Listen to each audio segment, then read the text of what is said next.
Hey guys, welcome back. Robocraft Early Access coverage. This is episode 29. I'm Igneous, and today we're going back in time.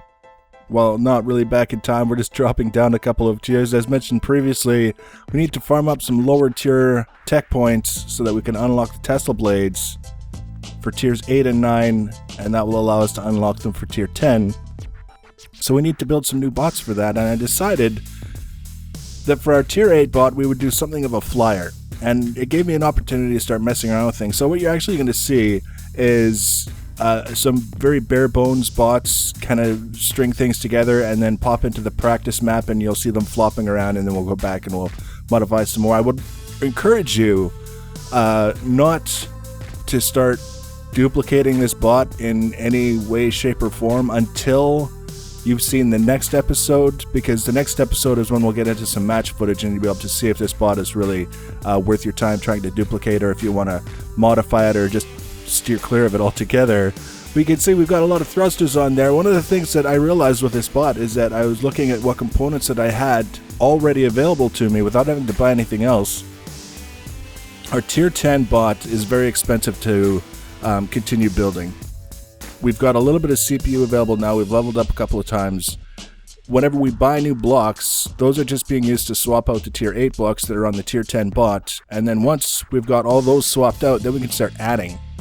Hopefully by then we'll have enough CPU that we can add something noteworthy and not just a couple of blocks at a time. This whole thing here is just realizing that everything else about this bot is a failure, but we can reverse because we've got the hover blades on it, which worked out to be not necessarily a horrible find, but obviously the bot still has a lot of work to be done. So because of the cost for the tier 10 bot, 12k for a chassis block, and how many that we need to finish the pretty hate machine the way that I would like to, I don't want to go dumping a bunch of RP on this that is just going to leave me with a bunch of tier 8 components that I either have to sit on that don't do me any good, or that I sell back at a loss, and that's not really appealing to me right now. So I'm doing the best that I can with what I've got, and if it's coming to the point where I absolutely have to buy something in order to make this work, then I will, but I prefer not to. So you've heard me harp on it in the past, how I don't like the idea of going into matches and bots that can't contribute. So that's why we do all of our testing and silly things in the practice map. So you can see we basically just put the hover blades on the front instead of the back, and now it's still uncontrollable, but at least we can move a little bit faster in a random direction. That's basically all it's good for. Obviously there's more to be added. We're just kind of messing around and seeing what we get. So this bot, I decided I would like a small, fast interceptor. That was my goal. I wanted something that was fast enough to be maneuverable, to make it a little bit harder to hit. Also be able to cross the map, respond to things in a timely fashion, and be able to enjoy the full air-to-air experience, if you could call it that. I didn't want a plasma bomber. I wanted a flyer. I didn't want a plasma bomber. I definitely didn't want a medic. And that kind of narrows down the options. You can't really build. I know people, it's all the rage lately, people showing off their rail flyers and all this, where they'll do like 10 matches and then they'll cut and paste all the hits that they got to make it look like it's this really exciting thing, when in reality you're only seeing like 5% of the total match footage because everything else is them missing and getting blown up. That's kind of the thing, and people like watching those little collages or montage. I think collage is probably a more fitting word. I'm not going to build a rail flyer because they're just not good. They're no good at all. We had the flying rail walker, and the flying was to get us from point A to point B, and the walker was to give us the stability to shoot. You can't do it on a flyer. Come on. So you got this. This is kind of like the tadpole. I just threw a rudder on there to see what kind of stability we would get. The one thing that it's doing fairly well is that it's a fast bot. You know, it's got the speed of a fast hover, but you'll notice it has really no vertical performance. Like, it can't go up in the air and stay there, which is kind of a problem when you're trying to build a flyer. It has to be able to fly up in the air and stay up in the air, barring, catastrophic equipment loss. So I wanted also to limit the profile, like I said, for the sake of a little bit of defensive consideration. The smaller your bot is, the harder you are to hit. Rail cannons have a little bit of harder time hitting you. SMGs have to take a little more time aiming. They don't get so many lucky shots. So if I could keep it a small profile, that to me would be about as useful as having this big, bulky, super, thruster stick covered in electroplates. Just because it sucks when you're in a flyer. I've done the flyer thing before, and the worst part about it is getting blown out of the sky the slightest bit of damage. So keeping in mind the small profile, but also it's not just there to be cheap. There's a reason for it. You can see we're building up now around the thrusters to give them a little bit of extra protection from the fire down below, which in this case is jerks down on the ground shooting up at us. And then this is going to be, if we ever get it sorted out, a bit of a platform for the rudder that we need. We need a rudder on this thing of some sort, and probably also some rudders as wings, if we could manage that. I'm still stuck on this idea of the hoverblades on this thing as some sort of stability / really it's insurance against unfortunate game-ending collisions with the ground. As you've seen, you saw it with the flying rail walker. You hit something at just the right angle and then bang, you're done. Dead stop, sliding down a hill or something like that. We don't want that. So if we've got the hoverblades, and hoverblades will give us a little bit of extra range of motion, we can back ourselves out of bad situations, then that would be kind of cool. Not counting on it necessarily, because the way flyers are behaving is just... you kind of have to expect that sometimes things are just going to go wrong, and there's going to be no recovering from it, because that's the way it is. So it's almost kind of taking on the look of like a Mustang, a very fat, beefy Mustang. In fact, if I was going to name this bot, that's probably what I would call it, the Chubby Mustang. It's fun to say. You should try it. If you're just sitting there by yourself and nobody's around, just say Chubby Mustang. It's worth a chuckle or two. And now we're doing that same thing that we've done on previous, flyers, is kind of building out a false armored section underneath so that the enemy fire coming from the ground doesn't go directly up to the blocks holding the driver's seat, the pilot seat. That's the worst case scenario, is being one shot as a flyer. Trust me, I've done enough one-shotting of flyers in this or that rail vehicle to know that it's just a humiliating, demoralizing experience.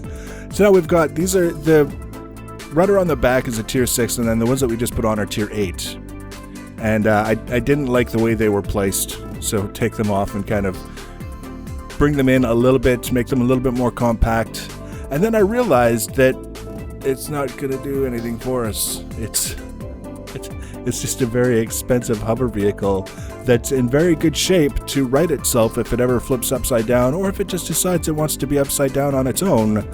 It can make itself go upside down and then right itself very easily. It looks kind of snazzy, but again, just like the previous example, ironically, no vertical capability. It is limited by however high the hover blades will allow you to go. The rudders, as it were, don't generate nearly enough lift in order for this thing to be a stable flyer, able to reach the ceiling of the battlefield, so to speak. Now, at the time that I was doing this in the practice map and flying around and thinking that, our whole plan had just been shot to hell, the thought honestly hadn't occurred to me at that point to replace the rudders with wings and leave the hover blades on and experiment with it that way.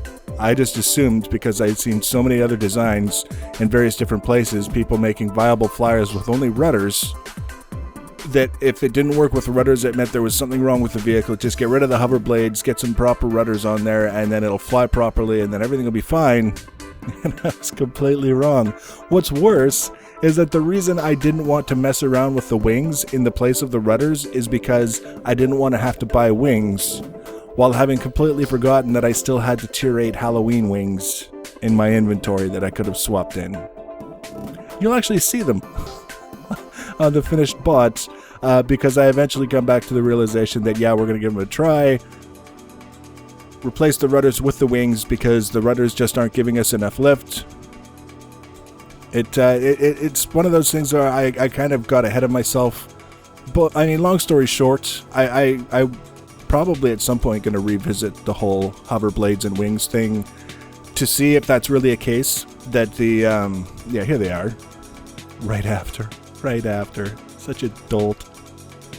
I want to see if it was actually a case where the hover blades themselves were explicitly limiting how high I could fly, or if it was a case where the rudders, it simply was the rudders not being able to produce enough lift in order for us to be able to do anything. I'm thinking that it was the rudders, because I really like the idea of the hover blades on there, giving us that little bit of extra insurance against those head-on collisions with anything that just brings you to a dead stop. Now also, because this is such a small vehicle relative to the ones that I've been making ever, I've never really made really small vehicles, but they just seem to be getting bigger with each new bot. But because we're making one that's quite small this time, I do have the extra CPU that I can afford to start throwing on electroplates and see if that helps us a bit with the survivability. We know, especially when you're looking at a situation where the two most effective weapons against you while you're in the air are SMGs and rails. I don't know if these electroplates would do a whole lot against rails, but they would soak a bit of damage from SMGs before the SMGs had a chance to start breaking through, knocking them off, that kind of thing. Definitely worth having them on there. It's just a question of the placement, the positioning. It makes it look like a pontoon plane at this point with the electroplates down there, or skis or something like that. We're ready to land on a snowy mountain. It's the front is, look at the front, how bulky it is, with the thrusters and then the blocks around the thrusters and then the wings sitting on top and the blocks that are supporting the wings. It's just a lot of weight on the front end. And it's also one of those things where you take a little bit of damage to the front end and like lots of things start popping off that you actually wish that you still had, like guns and wings and thrusters all at once, because that's the way that we built it. But in this case, with a small vehicle with all the different things, 4 thrusters, 4 giant thrusters that we insisted on putting on here, it's a little bit difficult to protect things. And what we've got now is my standard procedure. Things are looking more or less, all the major components that I wanted on the vehicle are there. So now it's filling in with tetras, just to add a little bit of extra armor value, the, you know, places for damage to go, and potentially soak things up so that it doesn't go directly in to the important bits. And then in the very near future we'll be able to take it in and do a bit of a test flight. I'm not going to do a lot of commentary for the test flight, just because it's flying around the practice map, just seeing how quickly it maneuvers. I guess this is an important thing to talk about when we're testing a flying vehicle. I want to see, first of all, how quickly it maneuvers, and also when we're maneuvering as fast as the vehicle will allow, do we lose a lot of speed? Like if we do a sharp turn, sometimes I've had flyers where you can do a really, really fast, like 180 almost turn, but by the time you're done the turn, you're down to almost 0 speed, which means you've slowed down, you're kind of dead in the water, so to speak. It's not really ideal unless you know that the only way to safety is a quick 180. Who knows? It's, for me, the best kind of flyer is the one that's fast all the time. That's it. I don't care if it makes aiming at guys down on the ground harder. I don't care if it makes aiming at guys in the air harder. If it's fast all the time, that's my ideal situation, and it's a little bit harder than you might think just by, you know, taking a look at all the different things that we have on here that are basically built for speed. But now we've got a little bit of protection going in around the driver's seat. I mean, for all practical intents and purposes, it's a fairly beefy little bot for its size. Now, the one weakness that you can see, actually very, very clearly, is that area on the bottom of the vehicle, just behind the driver's seat. It's not directly below necessarily, it's just behind, as well as an area just in front of the driver's seat. Like, it's possible if you get a lucky shot in there, it wouldn't take much to blow off the rear end of this aircraft, I don't think. But the only way to find out is to give it a little bit of testing. First, we want to make sure that it's actually going to fly. And there we go, we've at least overcome the complete lack of vertical capability. We can get airborne, we can spend a little time in the sky, and you can see very quickly that it also wants to pull down because of all the weight on the nose is a little bit too much for the wings to handle. But it's a viable flyer, and we have some guns on there, and we can just shoot some things, and we don't need a lot of tech points to get Deteriorate Tesla Blade. So like I say, I'm going to let you watch this. Next episode, we're going to do some match footage. All the matches that I do for those tech points that we need, I'll record, and I'll show you highlights from the best of them. So if you want to be notified when I add that video, easiest way, of course, as always, is to subscribe to my channel and or follow me on the social media. Links for the social media in the information section below the video. Please leave your comments and feedback. Thanks for watching, guys, and take care.